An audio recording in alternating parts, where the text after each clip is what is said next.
Sarah. I am sorry I missed demos earlier. I was taking my kid to the dentist because she chipped her tooth. I wanted to share something that I built for Peter and John that was just a fun little side project this week. Something called XMR plots. This is, I guess, a way to track variation and look for outliers in data. This is a sample site that they sent me that they're looking to do. And it's a combination of two charts where you can see sort of trends bracketed by specific kind of thresholds that you want to, and averages that you want to compare it to. So I took this sample data, which is really cool, and I was able to upload it as a CSV to make sure I could recreate it with all the correct math. So this is that first chart, that X plot over here with the sample data. And then there's also this MR plot with that sample data. So it was really nice to be able to just take that CSV. Actually, all I did was copy and paste into it and make a CSV, and then just build it out and make sure I was getting all my, there's a lot of calcs here to use. I got that all correct. And then I took those calcs and then just made it with some of our e-commerce data, and then hooked up some filters. So here we're just looking at the sales price average for the past 30 days. If we wanted to swap out some fields, we could build a field swapper and put it in there. And it updates us to users count here.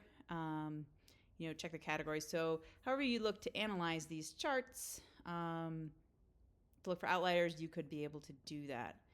The other kind of cool thing that you can do with this particular tool is, like, they call them dividers. So it just essentially adds a split here on the data. So it calculates these thresholds and variability before and after this split. So I tried that too. I wanted to see how far we could get with that. And so this dashboard is showing exactly that. So here I have a split set up here for before February 1st and after February 1st, and it's adjusting both charts. And this one is interesting because if we go in and look at it, it's got some fancy calcs that we can take a peek at. I'll just give them some space to look at this. But what we do is essentially calculate all the same options, but we have to sort of do it at a before and after basis. So we have all these values before, and then we have separate calcs for all the after, so that I can get this effect where it splits the lines. And you can see the two splits. It'd be really sweet if we could just have a date swapper that is not hooked up to any date field.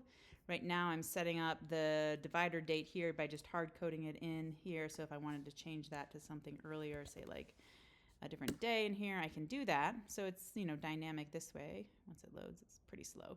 So you can see now we're looking at the 15th row, which is January 21st. So it sets that split there.